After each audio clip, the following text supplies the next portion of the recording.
नागलाल news के प्रदेश bulletin में आप सभी का स्वागत है। आपके साथ मैं हुरिया तोमर।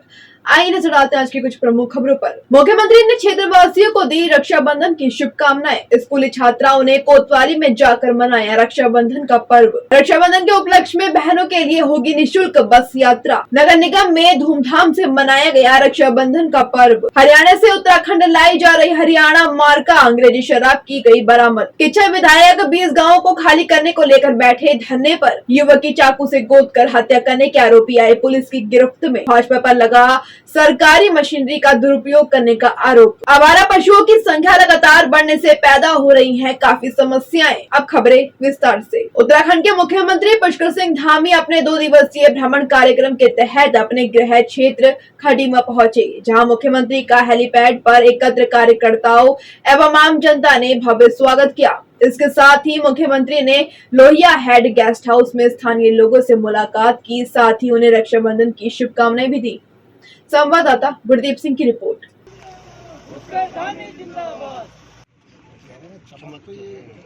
त्योहार की मैं सभी को बधाई देता हूँ और शुभकामनाएं देता हूँ।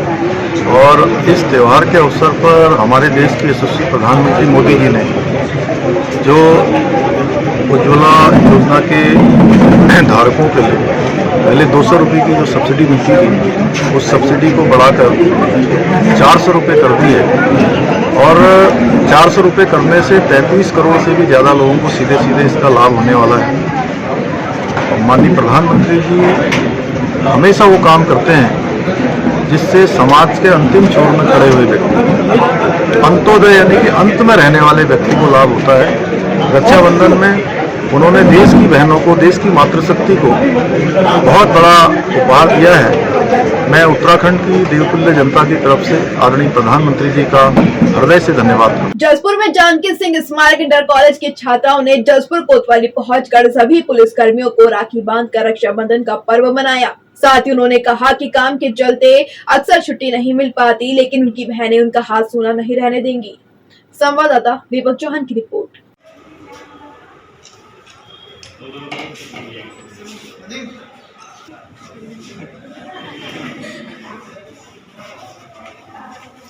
जानकी सिंह स्मारक इंटर कॉलेज के छात्राओं द्वारा जो हमारे रक्षक हैं, जैसे फौज सीमाओं पर रक्षा करती है, वैसे ही हमारे जो पुलिस वाले हैं वो हमारे क्षेत्र की रक्षा के लिए हमेशा तत्पर रहते हैं और किसी भी त्यौहार पर वो उनको छुट्टी नहीं मिलती है। तो ये एक हमारे विद्यालय की छात्राओं द्वारा एक अभिनंदन है उनका कि वो हमारे भाई के रूप में, सभी के भाई के रूप में यहाँ पर सभी की रक्षा के लिए खड़े हैं। और आज अपने सभी भाइयों का वो बहनें अब एक रक्षा सूत्र बांधने के लिए जो कि रक्षाबंधन के पर्व पर यहाँ पर उपस्थित हुई हैं, ताकि वो उनको कभी ऐसा ना लगे कि वो अपने परिवार से दूर हैं। जहाँ भी वो रहते हैं वहाँ पर सब उनके चाहने वाले वहाँ उपस्थित हैं और उनकी बहनें जहाँ वो हैं उनकी कलाइयाँ कभी किसी रक्षाबंधन पर सूनी नहीं रहने देंगी। उत्तराखंड की बहनों के लिए सरकार खुशियों की सौगात लाई है। रक्षाबंधन के उपलक्ष्य में 30 अगस्त दोपहर 12 बजे से 31 अगस्त रात्रि 12 बजे तक बहनें निःशुल्क बस में यात्रा कर सकेंगी। चालक परिचालक बहनों से 1 भी रुपया की मांग नहीं कर सकते हैं और इसका पूरा खर्चा सरकार देगी। संवाददाता दीपक अधिकारी की रिपोर्ट।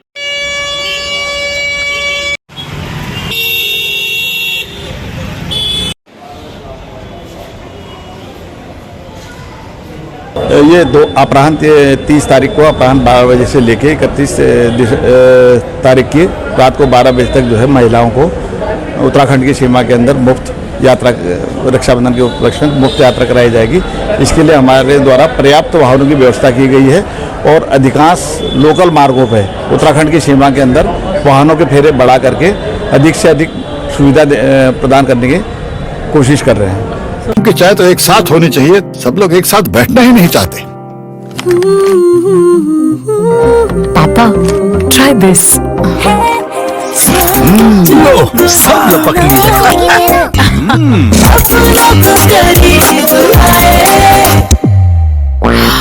ये क्या हाल कर दिया है रूम का? बस कल से चाय कल से चाय मेरे रूम में। देवर पर नमकीन। नगर निगम में रक्षाबंधन का पर्व धूमधाम से मनाया गया। इस अवसर पर सैकड़ों महिलाओं ने मेयर रामपाल सिंह एवं उनकी पत्नी अंजू सिंह को रक्षा सूत्र बांधकर उनके दीर्घायु और सुखमय जीवन की कामना की। इस दौरान मेयर ने सभी बहनों को उपहार देकर सम्मानित किया। आपको बता दें कि नगर निगम में पहली बार रक्षाबंधन के उपलक्ष्य में भव्य कार्यक्रम आयोजित किया गया, जिसमें आंगनबाड़ी कार्यकर्त्री, आशा वर्कर, स्वयं सहायता समूह की नारी शक्ति और भाजपा महिला कार्यकर्ताओं ने सैकड़ों की संख्या में प्रतिभाग किया। संवाददाता दुर्गेश तिवारी की रिपोर्ट। रामपाल जी सभी रुद्रपुर के नागरिकों के लिए अगर जाना चाहती है तो जा सकते हैं। देखिए, हमारे पूरे नगर क्षेत्र की, निगम क्षेत्र की हमारी बहनें आई हैं आज, और ये बड़ा ही सौभाग्य का विषय मेरे लिए है कि मेरे एक फ़ोन पे हमारी सारी बहनें यहाँ आई हैं। और हम चाहेंगे कि ये भाई बहन का जो पवित्र ये त्यौहार है, ये हमेशा इसी तरीके से मनाते रहे, तो ताकि हमारा जो एक समाज है और हमारी जो भारतीय परंपरा है, ये एक रक्षा सूत्र में हम सारा समाज बन जाता है। तो ये जो हमारा पवित्र बंधन है एक धागे का, तो ये हमेशा बना रहे, इसके लिए मैं अपनी सबसे पहले तो मैं अपनी सभी बहनों को शुभकामनाएँ देता हूँ, बधाई देता हूँ, उनको धन्यवाद देता हूँ कि मेरी एक कॉल पे वो सारी बहनें पधारी है या देख रहे हैं, जिस तरह हज़ारों की संख्या में हमारी बहनें आई हैं।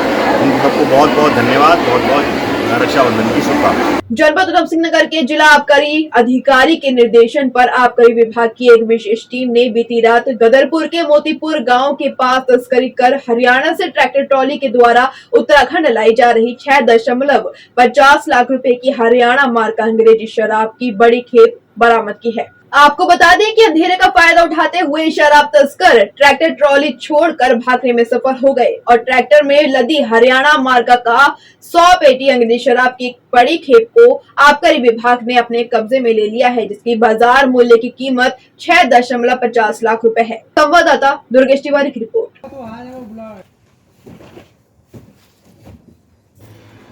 सर हाथ नीचे कर लीजिए, ले लीजिए 1 मिनट के लिए। से सूचना मिली थी कि ट्रैक्टर ट्राली में 100 पेटी के लगभग शराब गदरपुर क्षेत्र में लाई जा रही है। तो रात में हम लोगों ने अपने पूरे स्टाफ के साथ रोड चेकिंग भी शुरू किया, क्योंकि रास्ते बहुत सारे हैं आने के, और ट्रैक्टर जैसे वाहन से तो आप किधर से भी जा सकते हो। तो बाद में पता चला कि ये लोग गांव के रास्ते, मोतीपुर एक गाँव है, वहाँ ट्रैक्टर लेके आए हैं। तो वहाँ जब आए तो ट्रैक्टर और माल दोनों मौजूद था। दूर से ही, क्योंकि माल उन्होंने उतार दिया था, शराब को उतार दिया था, और ट्रैक्टर लेके भागने लगे। पीछा करने के बाद लगभग 200-300 मीटर जाने के बाद ट्रैक्टर ट्राली और ट्रैक्टर दोनों छोड़ के गन्ने के खेत से ये भाग गए। और बरामद माल जो है लगभग 100 पेटी हरियाणा मार्का है, रेसर ब्रांड करके, और फार सेलिंग हरियाणा है, जिसकी अनुमानित लागत आज की डेट में लगभग 6.5 लाख रुपए है। तो कितना आरोपी पकड़े इसमें? आरोपी पकड़े इसमें सर? आरोपी तो ट्रैक्टर छोड़ के भाग गए। कुछ मुकदमा वगैरह दर्ज किया? मुकदमा 60 एक्साइज एक्ट में 60/72 में हुआ, चूँकि वाहन भी था। 60/72 में मुकदमा पंजीकृत किया गया है, और बाकी वाहन स्वामी जो है उनके लिए ARTO से पत्राचार किया जा रहा है। किचर विधायक तिलकराज बेहड़ ने 20 गांवों को खाली करने को लेकर आज जिलाधिकारी कार्यालय के बाहर बैठकर धरना प्रदर्शन किया। आपको बता दें कि बाजपुर में 20 गांव के द्वारा पिछले कुछ समय से भूमि बचाओ आंदोलन के नाम से एक आंदोलन चलाया जा रहा है, जिसमें आसपास के किसान तथा समाज सेवी भी अपना समर्थन भारी मात्रा में दे रहे हैं और सभी लोगों के मालिक हक दिए जाने की मांग को लेकर धरने पर बैठे हैं, जिससे बाजपुर के 20 गाँव में भय का माहौल बना हुआ है।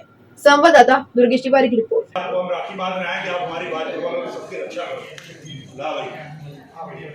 उनकी भूमि अवैध घोषित करके भूमि खाली करने के आदेश दिए हैं, इस विषय में आपको अवगत कराना। देखिए, राखी इसलिए बांधी है, ये त्योहार जो है बहन भाई को राखी बांधती है।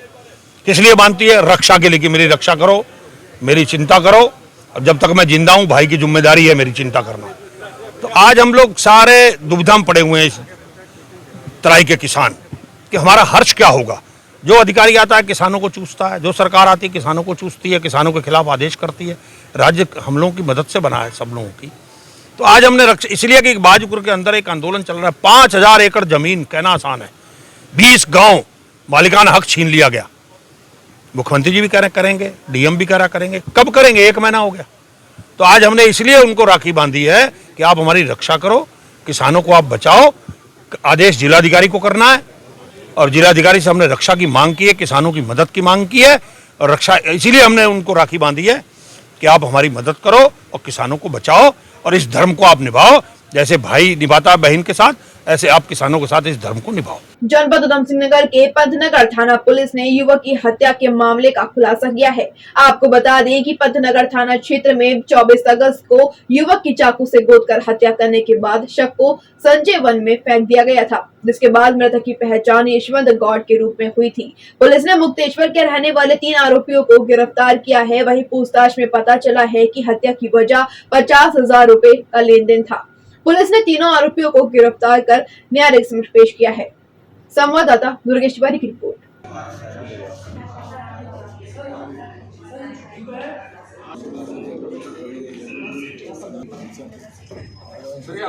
देखिए 24 अगस्त को हमें वन विभाग टांडा लेवल से एक सूचना मिली थी कि एक अज्ञात शव वहाँ पे रोड के किनारे पड़ी हुई है। तो इसमें हमने तुरंत शिनाख्त के लिए काफ़ी टीमें प्रयासरत थी और अलग अलग जनपद में गए राज्यों में भी जाके इनकी शिनाख्त के लिए प्रयास कर रहे थे। इसी का नतीजा ये मिला कि हमें दिनांक 28/8 को मृतक के भाई, मृतक यशवंत गौड़, थाना मुक्तेश्वर जिला नैनीताल का निवासी है, इसके भाई द्वारा आके सूचना गई कि ये शिनाख्त की गई और उसी के द्वारा आशंका जताई गई कि कुछ 3 लोग हैं जिनके द्वारा इनकी हत्या का उसको पूरा अंदेशा है।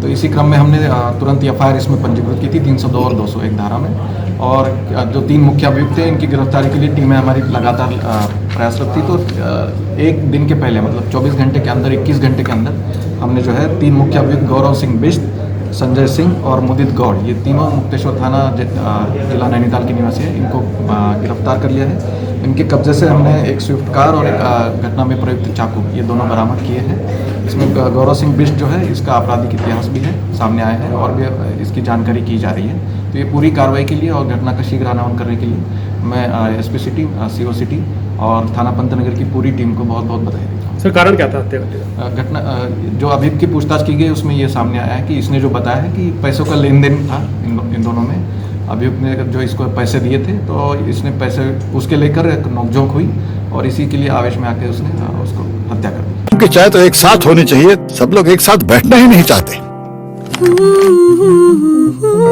पापा ट्राई दिस। लो सब लपक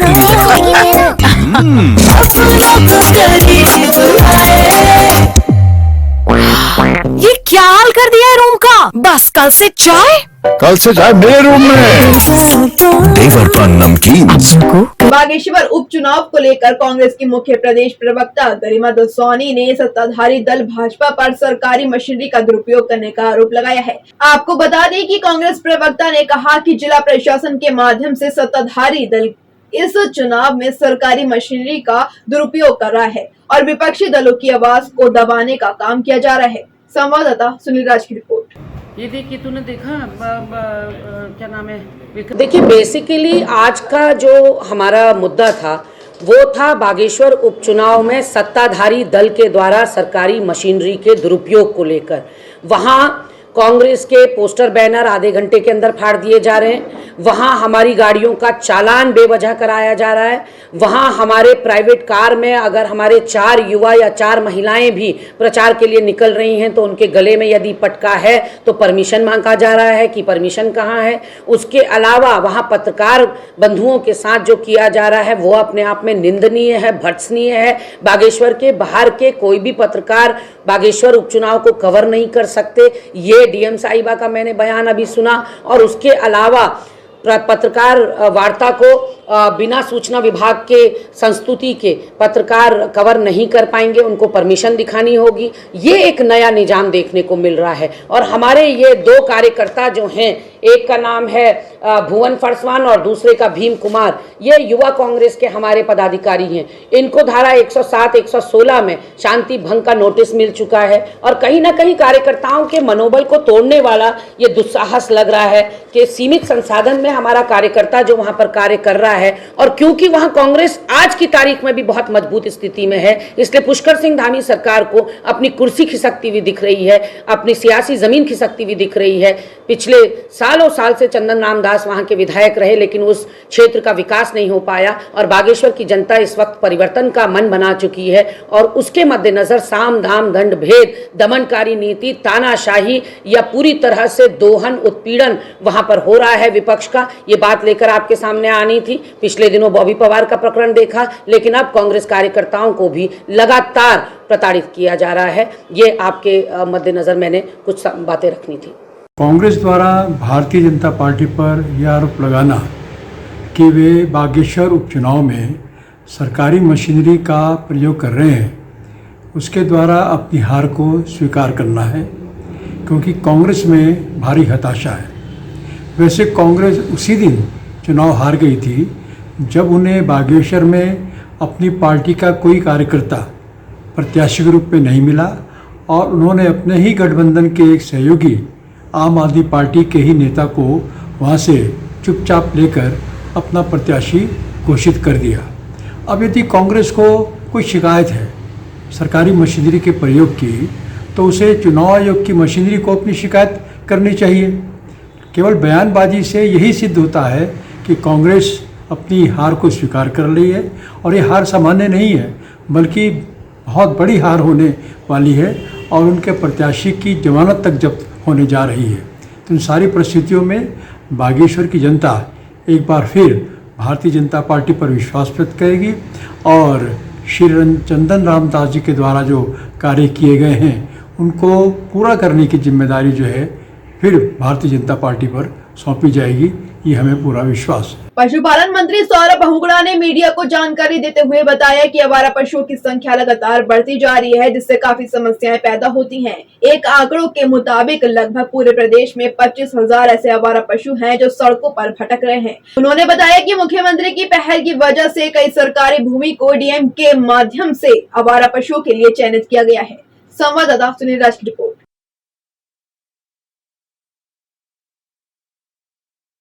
देखिए, ये बहुत बड़ी एक समस्या है आज के दिन उत्तराखंड में कि जो हमारे, और सिर्फ पशुओं के लिए ही नहीं, हमारे किसान भाइयों के लिए और पब्लिक सेफ्टी के लिए भी एक इशू है, क्योंकि लगभग जो हमारा सर्वे है वो 25,000 जानवरों का है जो इस वक्त सड़कों पर है पूरे उत्तराखंड में। और मैं धन्यवाद करूंगा माननीय मुख्यमंत्री जी का और हमारे समस्त कैबिनेट के कुलीगों का कि जब हम एक पॉलिसी लेके आए थे कि हम चाहते हैं कि जो सरकारी जमीन है जहाँ पे कोई उपयोग नहीं जिनका हो रहा है, उनको जिला अध्यक्ष और जिला अधिकारी के माध्यम से उनको हम गौशालाओं में कन्वर्ट करें। और उत्तराखंड पहली स्टेट बना जब मैंने ये विभाग संभाला था, तो हम 4.75 प्रतिदिन प्रति जानवर को भरण पोषण का देते थे गौशालाओं को, और आज पूरे देश में उत्तराखंड पहली स्टेट है जो 80 रुपए प्रतिदिन प्रति जानवर गौशाला के लिए हमने करने का काम किया है। और खटीमा में हमने पहला हमारी एक मॉडल गौशाला हम तैयार कर रहे हैं जो हमने अलॉट कर दी है एक एनजीओ को। 7 एकड़ वो जमीन है, और उसमें लगभग पिछले 2 दिन में 55 जानवर जो आवारा गौवंश थे, जो निराश्रित गौवंश थे, उनको हमने उसमें रखने का काम किया है। उसी तरीके से चमोली में हमने हमारी लगभग कार्रवाई पूरी हो गई 3 गौशालाओं को अलॉट करने की। उधम सिंह नगर में एक और सितारगंज में अलॉट होने जा रही है 2.5 एकड़ की। तो हमारी कोशिश है कि इन गौशालाओं के माध्यम से जो निराश्रित गौवंश है उनको हम लोग उठाएंगे, इन गौशाला में रखेंगे और उनका भरण पोषण सरकार करेगी एनजीओ के माध्यम से। अभी के लिए इतना ही। उत्तराखंड से जुड़ी तमाम खबरों के लिए बने रहिए सुराग लाइव चैनल के साथ। धन्यवाद।